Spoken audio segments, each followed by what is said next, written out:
আসসালামু আলাইকুম, শুভ সকাল, গুড মর্নিং। সবাই কেমন আছেন? ভালো আছেন? আলহামদুলিল্লাহ, আমিও ভালো আছি। ঠিক আছে। তো আমি হচ্ছে মালদ্বীপ প্রবাসী ভাই। তো একটা কথাই বলি, কেউ ভিডিওটা ঠেলা দিয়ে না, স্কিপ করেন না, আমার কথাগুলো শুনে যাবেন। দেখেন, আমরা প্রবাসী জীবন কত কষ্টের জীবন, খুব কষ্ট করি ফ্যামিলির জন্য। কার জন্য? ফ্যামিলির জন্য। দেখেন, আল্লাহ আমাদেরকে কেমনি সৃষ্টি করছে, আমাদেরকে ধৈর্য ধরার অনেক ক্ষমতা দিয়েছে। কারণ আমাদের একটা অসুখ হইলেও আল্লাহ ভালো করে দেয়, বড় কোনো রোগ দেয় না। ঠিক আছে, বড় কোনো রোগ বালা দেয় না। আর ফ্যামিলির কথা আমরা চিন্তা করতে হতো, আমরা টাইম কখন চলে যায়। কারণ আমরা ফ্যামিলির কথা চিন্তা করে ভালো একটা কাপড় পিন্দি না, ভালো একটা কিছু খাই না, ভালো একটা কিছু করি না।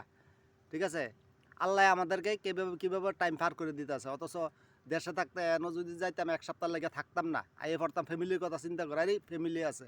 তো এমন জায়গা আছে, হাজার হাজার মাইল দূরে আছে, কিন্তু যাইতে পারি না, তো বলতে পারি ফ্যামিলি আছে। ঠিক আছে। তো আসসালামু আলাইকুম, সবাই ভালো থাকেন। ঠিক আছে।